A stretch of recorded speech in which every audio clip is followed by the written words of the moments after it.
안녕하세요, 구독자 여러분. 저는 원래 작년 가을 결혼할 뻔했다가 파혼하고 지금은 주변 정리 중인 30대 여자입니다. 지금 생각하면 가슴을 쓸어내릴 일이죠. 만약에 결혼했다면 저는 지금쯤 남편에게 영혼까지 탈탈 털렸을지 모를 일입니다.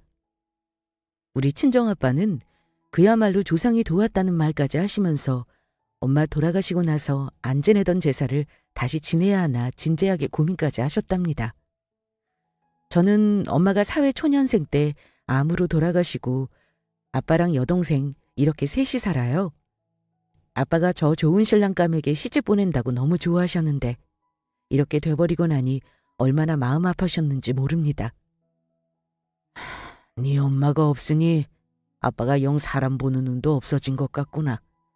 하필 너한테 이런 일이 일어난 게 아빠는 속이 상해 죽겠다. 그놈이 간이고 쓸개고 다 빼줄 것처럼 하길래 너한테 잘할 줄만 알았지 그런 놈인 줄 몰랐어. 이걸 내 엄마가 살아서 봤으면 얼마나 속이 상했겠느냔 말이야. 아빠 잘못 아니니까 자책하지 마세요. 제 생각이지만 엄마라도 속았을 거예요. 사람이 맘먹고 속이려고 하면 그걸 누가 당하겠어요? 암튼 이렇게라도 알게 됐으니 얼마나 다행이에요. 내가 괜찮다는데 아빠가 그렇게 속상해하실 필요 없어요. 살다 보면 이런 일 저런 일이 있는 거죠. 그냥 이렇게 미리 안 걸 하늘이 도왔다고 생각할래요. 저도 앞으로는 사람 만날 때 조심할게요. 하필 왜 우리가 이런 일을 당하는지 우리를 그놈이 아주 우습게 한 거겠지. 아주 철저하게 계획적으로 접근하고 시간을 들인 거 아니겠니? 나쁜 놈 같으니라고. 내가 절대 곱게는 안 넘어갈 생각이니까 너는 아빠가 하라는 대로만 해. 저는 조용히 끝내고 싶었는데요. 아빠는 딸이 파혼이라는 어처구니 없는 일을 당했으니 분하셨던 것 같습니다. 금전적인 피해가 조금 있긴 하지만 그걸 절대 그냥 넘길 수 없다며 경찰에 고소까지 한 상황이랍니다. 아무튼 사람이 작정하고 속이려 들면 아무리 똑똑한 사람이라고 해서 속아 넘어갈 수밖에 없다는 걸 저는 경험으로 알았습니다. 파혼 이후로는 사람을 잘 믿을 수가 없게 되어버렸달까요? 그래도 이 모든 게 결혼 전의 일이라는 게 너무 다행인 거죠. 제가 연애를 짧게 해서 사람을 제대로 못 본 탓일까요? 너무 좋아했고 사랑했던 사람과 결혼한다고 생각했는데 이제는 사랑이니 뭐니 그런 것도 믿지 못하게 되었네요. 늘 저는 결혼을 하게 되면 하는 거고 안 되면 마는 거지라고 생각하는 사람이었는데 결혼이 이렇게 깨져버리니 이제는 결혼이란 단어만 떠올려도 진절머리가 나네요. 결혼에 그다지 뜻이 없던 제가 파혼한 그 인간을 만난 건 지금으로부터 딱 2년 전입니다. 누구 소개로 만난 건 아니고요. 제가 다니던 헬스장에서 만났어요. 사실 그 헬스장 건물이 우리 아빠 상가 건물이긴 합니다. 엄밀히 말하면 제가 돈이 많은 게 아니고 우리 아빠가 건물주이긴 해요. 아빠는 평생 가구 사업을 하셨는데 저나 제 동생은 어릴 때부터 유복하게 자란 편이에요. 저는 아마 도움으로 대학 내내 하고 싶은 공부는 다 하고 살았어요.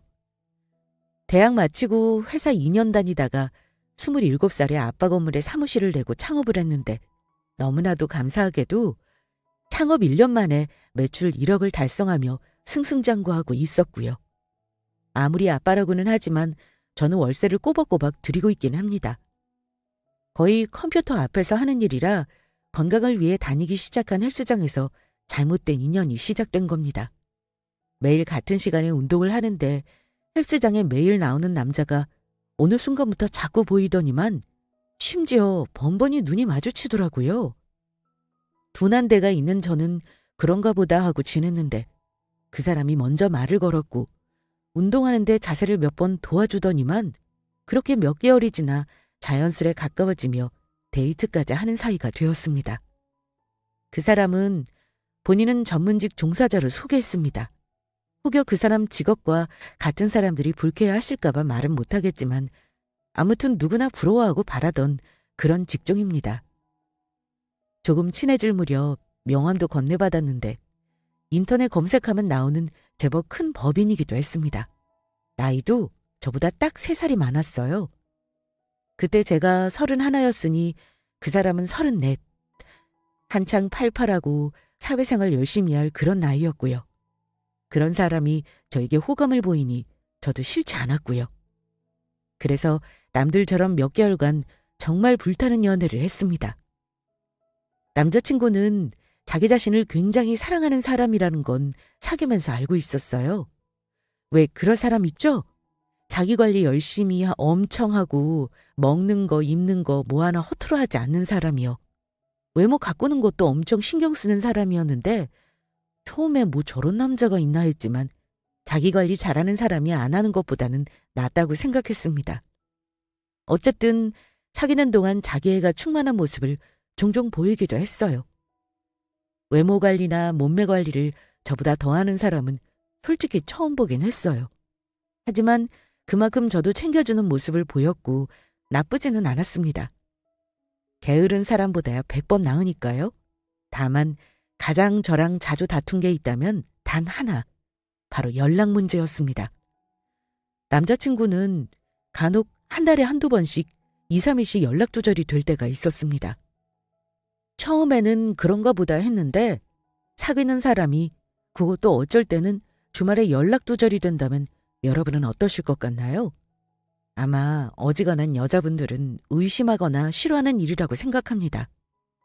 몇 번 그러다가 아무래도 이건 아니지 싶어 저도 자초지종을 물었었죠. 오빠는 대체 왜 이렇게 가끔씩 연락 두절이 되는 거야? 사귀는 사이에 말 못할 일이 있는 것도 아니고 주말에 이런 식으로 깜깜 무소식이면 어느 여자가 이상한 생각을 안 하겠어. 대체 이유가 뭔데?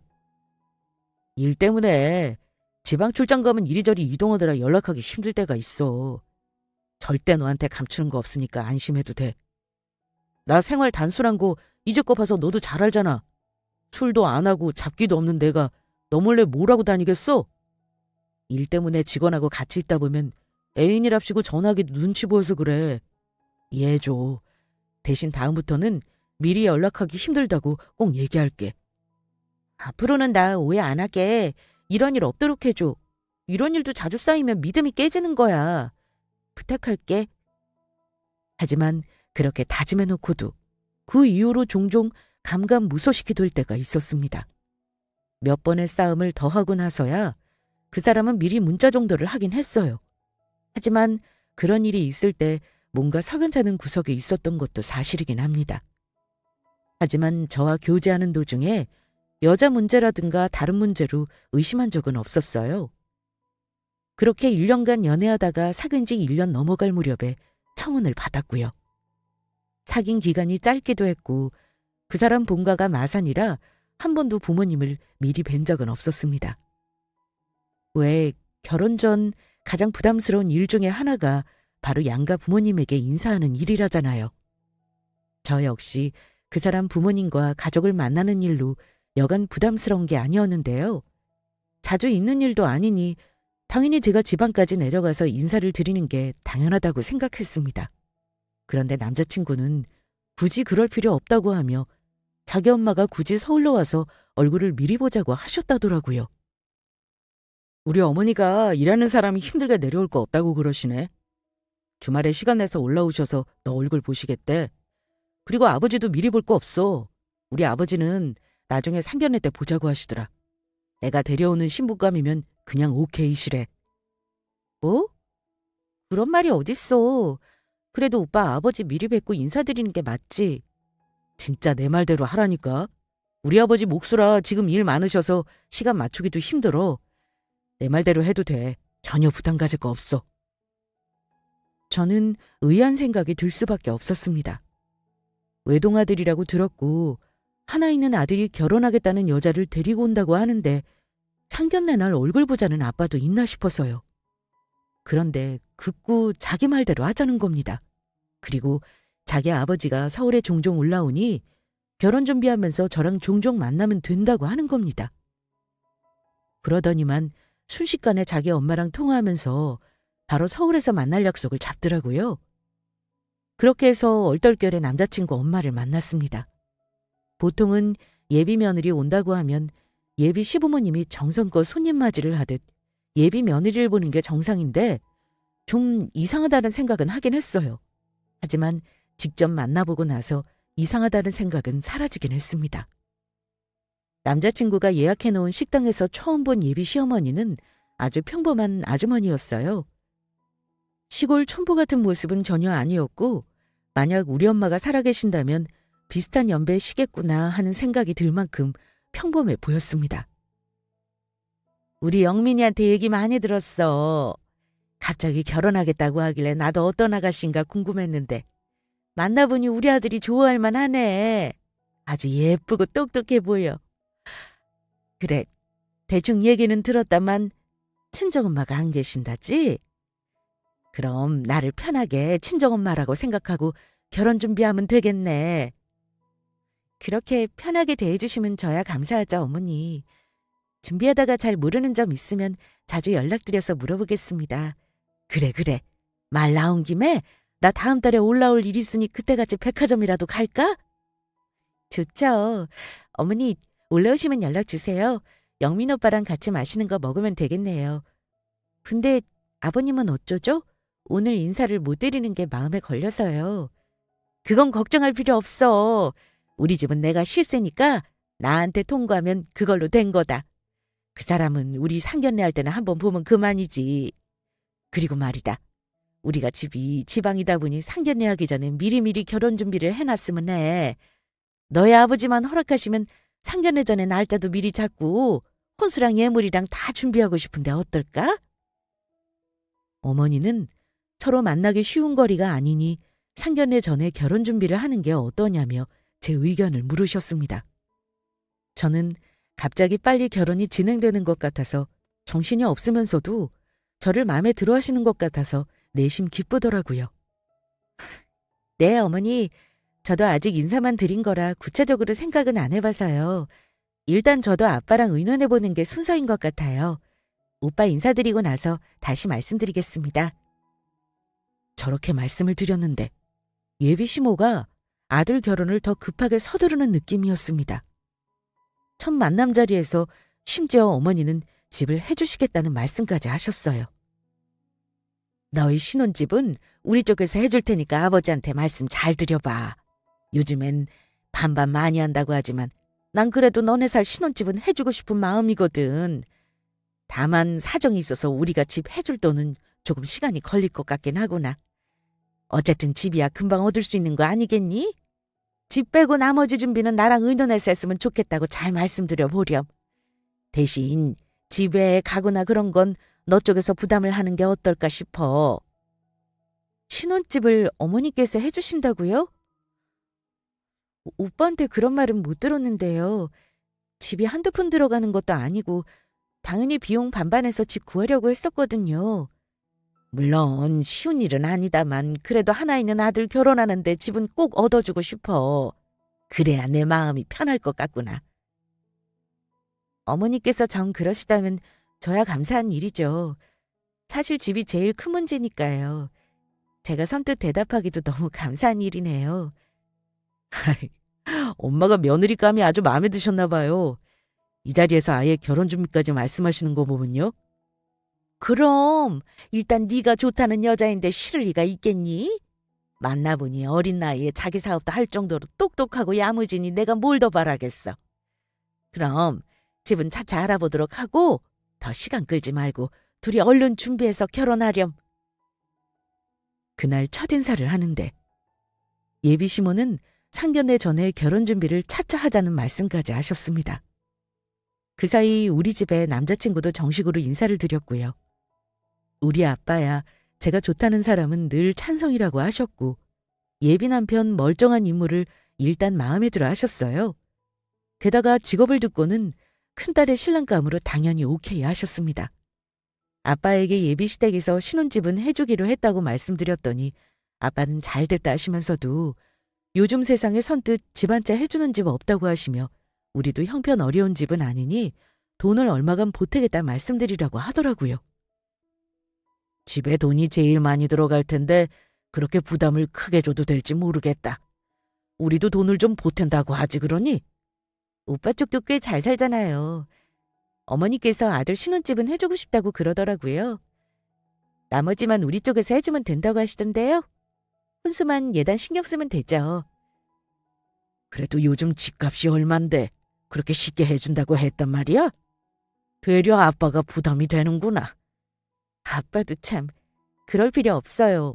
아들 하나라고 장가 갈 때 꼭 집만 해주려고 하셨다는데요. 그리고 저도 다른 건 어머니랑 의논해서 최대한 맞춰드릴 생각이에요. 집값 30% 정도는 쓸 생각하면 되는 거죠 뭐. 너무 부담스럽다 생각하지 마세요. 없는 집이었으면 그런 말 하지도 않았을 거예요. 그래, 일단 알았다. 나머지는 상견례 때 논의하고 부족한 거 있으면 아빠한테 말해. 나도 우리 딸 결혼하는데 아쉬운 소리 안 듣게 최고로 해주고 싶으니까 아빠가 많이 도와주마. 알겠어요. 아빠, 제 힘으로 해야 하는데 아빠 도움받는 게 죄송하죠.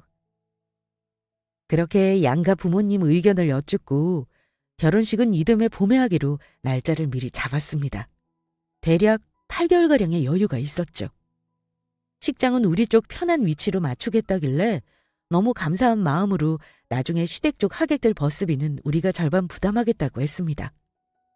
그 사이 예식장을 예비 남편과 먼저 알아봤는데요. 여러 군데를 다닌 끝에 후보지 몇 군데를 정했고 제가 시식을 해보고 가장 괜찮은 곳으로 결정했어요. 그런데 예비 남편이 예약을 잠시 미루자고 하더니만 자기 회사 근처도 알아보겠다고 하더라고요.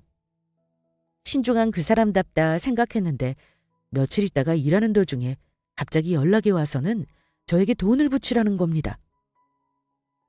민선아, 내가 진짜 괜찮은 예식장 알아봤어. 지금 사진 보내줄 테니까 한번 봐봐. 우리 직장 동료가 여기서 했는데 음식은 진짜 말할 것도 없이 최고더라. 뭐? 거기가 어딘데?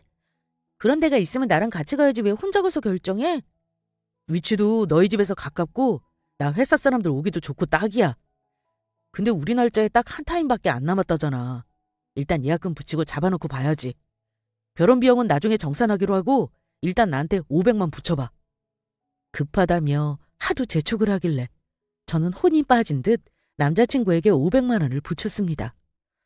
왜 이리 예약금이 비싼가 했는데 보증인원을 미리 결제해야 하고 다른 곳보다 단가가 좀 비싼 곳이라고 하더라고요. 저는 식장 예약을 했다고 철석까지 믿고 있었습니다. 그로부터 한 달의 시간이 흘렀을 때쯤 예비 시어머니가 정말 서울에 올라올 일이 있다면서 만나자고 하시는 겁니다. 그런데 굳이 저랑만 만나서 할 말이 있으시다길래 알았다 했어요. 어머니랑 먼저 식사를 같이 했는데요. 예비 시모는 바로 결혼 준비 얘기를 꺼내시더라고요. 실은 내가 올라온 김에 백화점에 들를까 했거든. 너랑 같이 예물도 보고 우리 아들 시계도 좀 보려고 할까 해서. 그리고 혼수 얘기도 좀 구체적으로 해야 할 것 같아서 보자고 했다. 영민이랑 둘이 준비하라고 하고 싶어도 그놈이 워낙 바쁘잖니. 그리고 네가 친정엄마가 안 계시니 내가 도와줘야겠다 싶어서 말이야. 네, 어머니. 사실 저도 뭐부터 어떻게 해야 할지 몰라서 여쭤보려고 했어요. 그래. 내가 친정엄마나 다름없지 뭐. 일단 집은 우리가 해주기로 했으니 나머지 혼수랑 예단은 너 쪽에서 다 부담한다고 들었어. 그래서 올라온 김에 혼수를 대강 같이 골라봤으면 해. 어떠니? 너 시간 되니? 지금 가봐도 상관없지? 네, 어머니. 저는 괜찮아요. 자주 올라오시는 것도 아닌데요. 그렇게 어머니와 같이 강남에 있는 백화점으로 갔어요. 그런데 어머니는 처음에 명품 시계 매장부터 가보자고 하시더라고요. 우리 영민이 예물 말이다. 일단 그거부터 골랐으면 해. 양복은 입어봐야 하니까 내가 나중에 치수 재서 너한테 얘기할 테니 시계랑 반지부터 보자. 저는 살짝 당황했습니다. 어머니는 그날 시계 매장을 몇 군데를 도셨어요. 그런데 가장 마음에 들어 하시는 것이 무려 1,500만 원짜리 브랜드의 시계였습니다. 그러면서 저에게 시계는 미리 사자며 결제할 수 있냐고 물으시더라고요. 솔직히 시계니 반지니 하는 건 당사자 둘이서 고르는 게 정상 아닌가요? 마음의 준비도 안 된 상태에서 1,500만 원 카드를 긁으라니요. 그런데 어머니는 그날 저에게 줄 예물은 하나도 보지 않고 시계 매장을 시작으로 신혼집 가구며 가전까지 비싼 브랜드로만 돌며 보시고는 견적을 뽑아보셨습니다. 그런데 그 견적이요. 무려 1억이 나왔어요.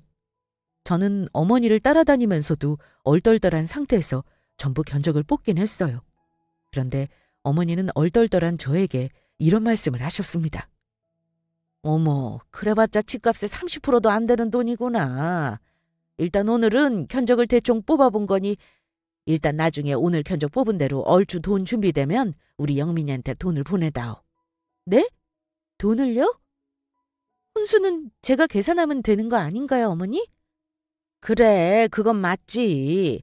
근데 내가 너 엄마 대신 옆에서 도와준다고 했잖아. 오늘 뽑은 견적도 견적이지만 일단 집에 따라 혼수가 달라질 수도 있는 거 아니냐. 내가 너희 집 맞춰 이것저것 사놓아 볼 테니까 미리 돈을 줬으면 해. 예단 비용도 미리 줄 생각 아니었어? 그래야 나도 친척들한테 예비 며느리 예단 얘기하고 돌릴 거 아니냐. 근데 어머니, 제가 사업을 하긴 하지만 그런 큰 돈을 바로 드릴 수는 없어서요. 아빠랑 의논하고 나서 연락드릴게요. 하긴 예단까지 하면 1억이 넘는 돈이니 크긴 하지. 알았다. 영민이 통해서 연락 다오. 그날 뭔가 기분이 좀 찜찜하더라고요. 그래서 그날 돌아와서 아빠에게 견적 뽑은 금액을 말씀드렸습니다. 그랬더니 아빠도 좀 놀라는 눈치더라고요. 한참을 생각하시더니만 허례허식에 돈을 쓰느니 차라리 집값을 절반 보태고 공동명의를 하는 게 어떻겠냐고 다시 말씀하셨습니다. 저는 아빠 의견을 남자친구에게 얘기했고요. 그런데 남자친구는 극구 제 의견을 듣지 않았습니다. 우리 엄마가 집 해주시겠다는데 그걸 굳이 거절하고 반반하겠다는 건 뭐야? 민선아, 우리 엄마가 아시면 서운해하셔. 집값 30%는 원래 혼수나 예단으로 하는 거라며 6억짜리 아파트 알아보시는데 1억 조금 넘게 견적 뽑는 거면 많은 것도 아니다. 그냥 엄마가 원하시는 대로 해드려. 그리고 예단비는 2천 정도 말씀하시더라. 그냥 엄마한테 혼수 비용이랑 전부 드리고 알아서 해달라고 하는 건 어떨까? 그건 아니지. 아직 상견례 전인데 가족들 만나고 나서 혼수든 예단이든 결정하는 게 맞지 않아? 어머니가 도와주신다 해서 대충 견적은 뽑아놨으니까 나도 준비할 시간이 필요하기도 하고. 그리고 나는 주변에서 혼수 비용을 전부 시댁에 드린다는 거 본 적이 없어. 저는 혼수 비용이랑 예단비 미리 달라는 말은 단칼에 거절했습니다. 아무리 저도 결혼이 처음이긴 하나 그런 소리는 주변에서 듣지도 보지도 못한 경우였거든요. 그랬더니 쩝소리를 내며 아쉽다는 듯 이러더군요. 그래, 뭐 알았어. 그럼 어쨌든 상견례를 하자 이거지? 되도록 빨리 날짜 잡아봐야겠다. 혼수도 혼수지만 집은 어찌 돼가는 건지 알려줘. 혼수 들어갈 집을 봐야 뭘 사든지 하지. 그건 우리 엄마가 지금도 계속 알아보고 계셔. 집이야 맘만 먹으면 일주일 안에도 구해줘. 중요한 거니까 신중하게 선택해야지. 그래서 시간 걸리는 거니 너무 걱정하지 마. 일단 상견례부터 잡아보자. 그렇게 해서 상견례 날짜도 급하다면 급하게 잡게 되었어요. 그 사이 예비 남편은 무슨 맞춤 양복집에서 미리 원단을 수입해 온다느냐 하며 300만 원을 달라고 하고 어머니가 아는 유명한 주단집에 미리 한복을 맞춘다며 또 300만 원을 가져가라더라고요. 저는 일단 혼수와 예단 빼고 달라는 돈들은 남자친구에게 붙여줬습니다. 솔직히 말해 그때는 전혀 이상하다고 생각 못했고 결혼할 때 다들 이렇게 하는 거겠지 하고 대수롭지 않게 여겼습니다. 물론 저에게 양복 사진을 보낸 적도 없었고 맞췄다는 한복을 보여주지도 않는 건 좀 찜찜하긴 했지만요. 이런 찜찜한 점들이 있었지만 일단 결혼을 하기로 하니 양가 부모님이 인사며 모든 게 일사천리로 진행되더라고요. 예비 시댁에서 예식을 신부 쪽 근처에서 하라고 배려해 주신 것도 감사한데 상견례도 우리 집 쪽에서 하자고 하길래 아빠는 배려에 감사한다는 의미로 비싼 레스토랑에서 최고급 코스 요리로 식사를 대접하겠다고 하셨습니다. 마침 그 식당 사장님이 아빠가 건너 아는 지인이라고 하시더라고요. 특별히 신경 써서 해달라고 신신당부를 하셨습니다. 아빠는 큰딸인 제가 진짜 결혼을 하는구나 하는 마음이 드시는지 전날에는 잠도 잘 못 주무시더라고요. 당일날 저는 잔뜩 긴장한 아빠를 모시고 상견례 장소로 갔습니다. 예비 어머니는 몇 번 뵈었지만 상견례 날 예비 시부를 저도 처음 만났어요. 신기한 게 예비 남편은 외탁을 심하게 한 편인지 아버지 닮은 구석이 아예 없더라고요. 목수일 하신다는 분이 생각보다 외모도 곱상하셨고요. 제가 첫인사를 드리고 아빠와 동생을 소개하자 굉장히 깍듯하게 인사를 하셨습니다. 처음 뵙겠습니다. 제가 민선이 아비 되는 사람입니다. 우리 아이를 종종 만나셨다는 말씀은 들었는데 이렇게 빨리 결혼 준비를 하게 되니 제가 정신이 없습니다만 한편으로는 사위 얻을 생각에 참 기쁘네요. 오늘 먼 길 오셨으니 제가 대접을 잘하려고 하는데 음식이 마음에 드시려나 모르겠습니다. 그런데 상견례 세 주로 분위기를 이끈 건 다름 아닌 예비 시모이긴 했어요. 아빠와 결혼에 대한 논의를 할 때도 거의 시아버지는 아무 말씀 안 하셨고 어머니만 주로 아빠와 대화를 하셨으니까요. 집 얘기를 먼저 꺼낸 건 시어머니 쪽이었습니다. 애들 신혼집은 우리 쪽에서 해주려고 하는데 민선이 통해서 들으셨죠? 그동안 민선이 몇 번 만나서 혼수랑 예단도 대충 결정했습니다만 사실 집값에 비하면 참 소소한 수준이라고 생각하는데 어떠신가요? 사실 그 전에 민선이 통해서 얘기를 듣고 차라리 혼수를 좀 아끼고 집값에 보태라는 의사를 몇 번 전달해드리긴 했습니다만 굳이 우리가 돈 보태는 거 싫다고 하시니 어쩔 수 없죠. 어쨌든 집을 해주시는 건 너무 감사하죠. 사돈께서 원하시는 대로 맞춰드릴 생각이니까 오늘 천천히 얘기 나누시면 되겠습니다. 예, 이해해 주시니 이제야 마음이 놓이네요. 아무튼 저도 결혼 날짜만 잡아놓고 그동안 민선이 만나 이런저런 준비하는데 계속 혼수 비용을 저한테 맡기지를 않더라고요. 친정아빠랑 아직 얘기가 안 됐다길래 왜 그런가 했습니다. 아무튼 그럼 오늘 이후로는 저도 우리 쪽 의견대로 따라주시는 걸로 알겠습니다. 음식이 나오기도 전에 뭐가 급한지 시어머니는 본인이 하고 싶은 말을 하셨는데요. 마침 문이 열리고 우리 방 서빙하시는 분이 음식을 내오기 시작하셨습니다. 아빠는 음식이 세팅되는 걸 잠시 기다리시더니 중요한 얘기를 하나 더 물어보셨습니다. 근데 사부인, 집도 없는데 혼수부터 할 수는 없는 노릇 아닙니까? 식장도 이미 예약했다 들었고 김서방이 미리 맞춰야 한다길래 양복값도 보내고 한복값도 보냈는데 아직 우리 딸이랑 집은 알아보시지 않아서 걱정이 됩니다. 오늘 이후로 서둘러 알아봐 주셨으면 하네요. 그건 걱정 마세요. 저희도 본격적으로 알아보려고 하고 있습니다. 일단 얼추 얘기는 된 것 같으니까 일단 식사부터 하실까요? 아빠는 서빙하시는 아주머니에게 술도 주문했습니다. 그리고 본격적으로 음식이 코스대로 나오기 시작했어요. 아빠와 예비 시부도 술을 주거니 받거니 했고요. 그런데 제 눈에 거슬리는 게 있었습니다. 서빙하시는 분이 이상하게 남자친구와 예비 시모를 유심히 보더라고요. 저는 사람 시선에 예민한 편이거든요. 처음에는 그런가 보다 했는데 몇 번 왔다 갔다 거리면서 분명 예비 시댁 쪽 사람들을 지그시 보는 걸 분명히 느꼈습니다. 그쯤 되니 사실 살짝 불쾌하기도 했지만 예비 남편이 워낙 훈남 같은 외모라 그런가 보다 했어요. 그러다가 긴장이 풀리며 저도 화장실에 가고 싶더라고요. 그래서 잠깐 화장실에 가려고 룸을 나왔을 때였습니다. 제가 화장실에서 볼일을 보고 나오는데 느닷없이 제 앞을 누군가 가로막더라고요. 얼굴을 보니 우리 룸을 서빙한 50대로 보이는 식당 직원이었습니다. 저는 피해가려고 했지만 그 사람은 저에게 볼 일이 있는 듯 제 팔을 잡더라고요. 죄송한데 저한테 지금 볼 일이 있으신 건가요? 아가씨, 지금 상견례 하는 거 맞나요? 얘기가 길어질 것 같으니 일단 이거 받아요. 그리고 절대 이 결혼하면 안 돼요. 알겠어요? 내 말 허투루 듣지 말고 꼭 결혼 취소해야 합니다. 식당 직원은 저에게 쪽지 하나를 건네고는 다급하게 사라졌습니다. 저는 뭔가 싶어서 일단 그 사람이 건넨 쪽지를 펼쳐봤어요. 그런데 웬 생소한 여자의 이름과 전화번호가 적혀 있었고 사기 결혼 전문범이라는 단어만 적혀 있더라고요. 그게 누굴 말하는 거겠습니까? 당연히 저의 예비 남편을 말하는 거였죠. 뭔가 심상찮다는 생각이 들었습니다.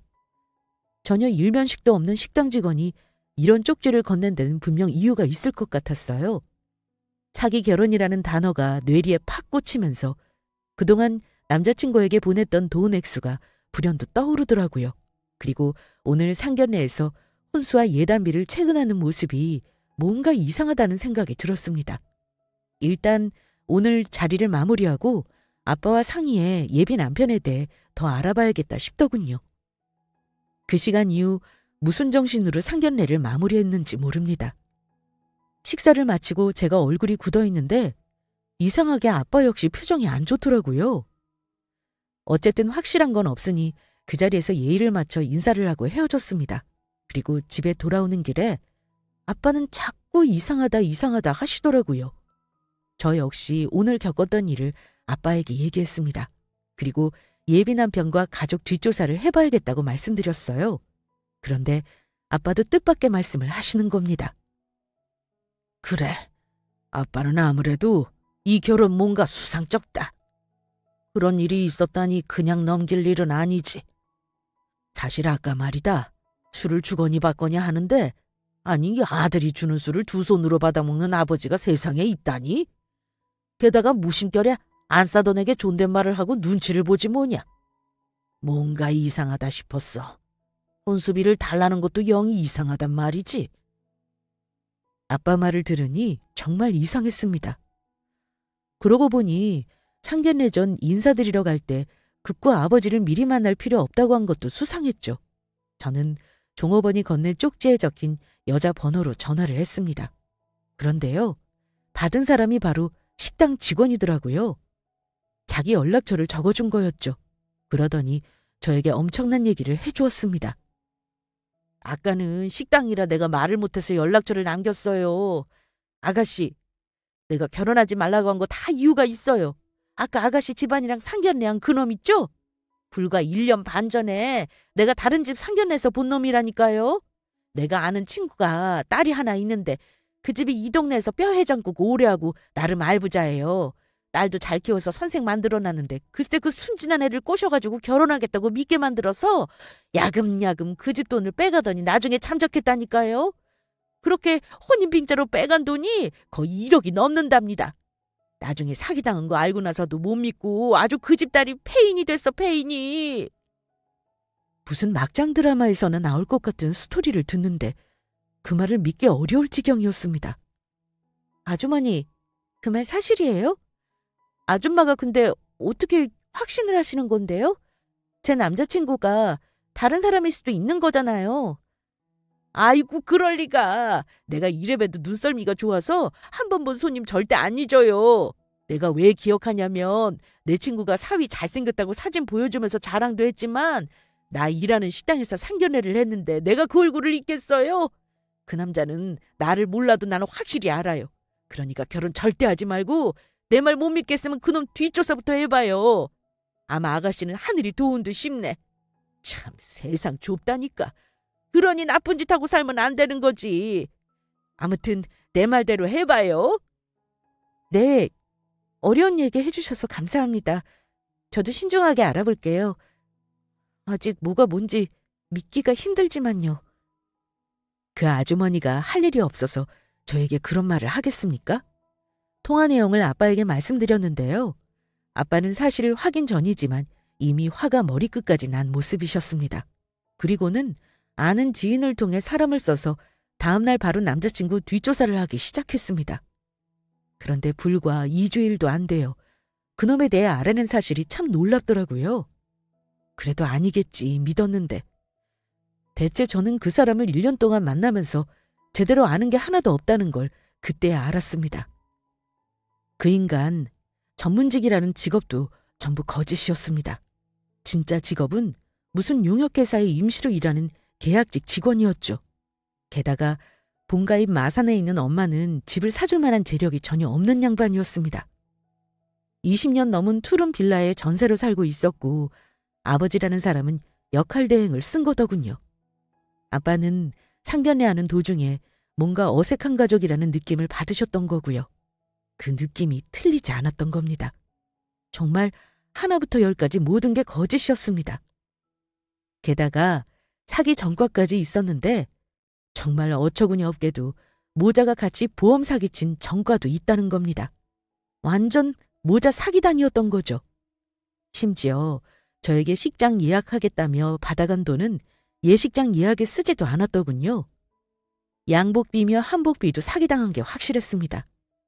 속인 놈도 나쁘지만 속아 넘어간 저도 너무 한심하고 바보 같았어요.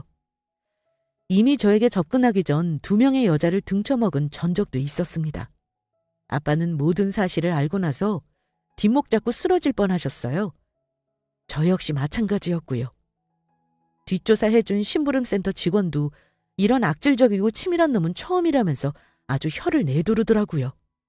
이놈이 이거 정말 작정하고 사기치는 놈이구만. 이런저런 사기치고 살다가 여자한테 돈 빼먹는 게 제일 쉽다는 거 알고 너한테 접근한 거야. 이놈을 당장 감옥에 쳐넣어버려야겠구나. 당장 그놈 불러라. 빨리 불러. 너무 어이가 없으니 눈물도 안 나오더라고요. 뒷조사하는 동안에도 남자친구는 줄기차게 저에게 예단과 혼수 비용이 언제 마련되냐고 물었는데 그 돈을 건네었다면 아마도 그놈은 예전과 같은 수법으로 잠적했겠죠. 저는 아빠의 말대로 그 인간을 집으로 불러 끝장을 내겠다고 마음먹고 바로 연락했습니다. 예단비를 주겠다고 하고 아빠가 할 말이 있다고 하니 아주 쏜살같이 집으로 달려오더라고요. 아마 돈을 받을 생각에 신나서 왔던 거겠죠. 남자친구가 초인종을 누르고 우리 집 현관에 발을 들이는 순간 이미 그 인간 머리통으로 아빠가 던진 가티슈 통이 날아갔습니다. 아이고, 이게 뭐야? 머리를 감싸주며 주저앉더니만 저를 놀란 얼굴로 보더라고요. 빈손아, 장인어른, 이게 뭡니까? 저 오라고 부르셨잖아요. 저한테 지금 설마 이거 던지신 거예요? 그래, 이 자식아. 너 우리 딸이랑 나한테 감히 되지도 않은 사기를 치려고 해? 너 오늘 제삿날인 줄 알아? 내가 건물 있고 우리 딸 사업한다고 돈 냄새 맡고 접근했겠지만 절대 내 놈 뜻대로 안 될 거다. 너 오늘 나랑 경찰서 가자. 내가 너 이대로 보내려고 부른 거겠어? 아빠의 서슬퍼런 분노를 보고 그놈은 하얗게 질린 얼굴이 되더라고요. 그러더니만 말까지 더듬거리며 일단 오리발을 시전했습니다. 민설아, 장인어른 사기라뇨. 절대 그런 거 아닙니다. 지금 뭔가 오해 단단히 하신 것 같아요. 제가 왜 시간을 들여서 사기를 치겠습니까? 저 민선이 정말 사랑합니다, 장인어른. 웃기지 마. 나 전에 만나던 여자 2명이나 있었던 거 전부 확인했어.